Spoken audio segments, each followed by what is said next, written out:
I've just arrived on the northern end of the Dead Sea at the ancient city of Jericho. Now, Jericho is said to be the oldest continuously inhabited city on the planet. And at 800 feet below sea level, it also holds the record for the lowest city in the world. That's right, you can't live any lower than Jericho. Well, I guess you could dig a tunnel under Jericho, call it a town, elect yourself mayor, and voila, new world record. But Jericho doesn't suffer from any inferiority complex being so low. It is actually quite popular as a tourist destination. Must have a ski resort. Can't wait to try the black diamonds. The city of Jericho is one of the most excavated sites in Israel. German excavations at the beginning of the 20th century revealed houses of mud brick built right into the fortified walls.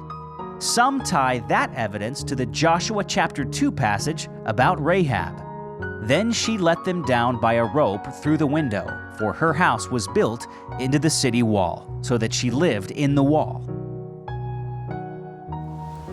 Now, starting with the Canaanites, sometime in the Middle Bronze Age, a wall was constructed around the city.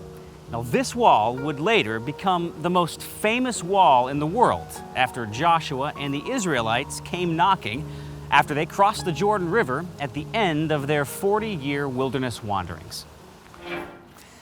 Now, the Bible says that Jericho was the first stop for the Israelites after they crossed the Jordan River into the Promised Land. Now, imagine the scene. You're a Canaanite security guard, and you look out this direction and you see more people approaching than you've ever seen in your entire life. I cannot imagine what he must have been thinking, but I bet it was not, welcome to Jericho. Come, stay a while, have some tea. Marry my daughter. Now, most of us know what happened next. The Israelites, led by the priests carrying the Ark of the Covenant, marched around the city once a day for 6 days.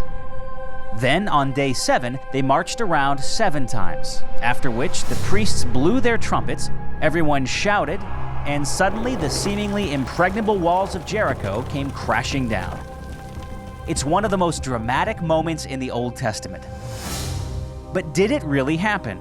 Is there any evidence of this amazing story? For many years, due to the research by the famous archaeologist Kathleen Kenyon, the answer was no. Due to her misdating the destruction of the city, there was a huge discrepancy between the archaeological record and that of the Bible. However, if one properly dates the city's destruction to roughly 1400 BC, things quite literally begin to fall into place. Now, I'm standing in front of this lower part of a retaining wall in the ancient ruins of Jericho.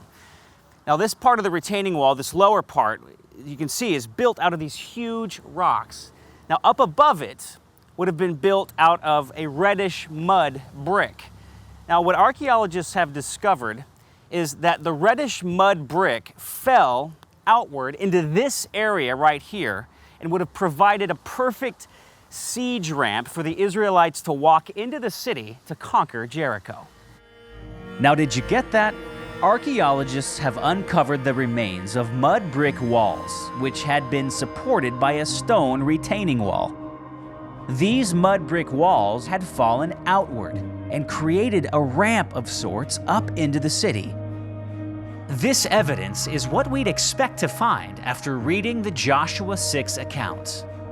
As soon as the people heard the sound of the trumpet, the people shouted a great shout, and the wall fell down flat, so that the people went up into the city, every man straight before him, and they captured the city.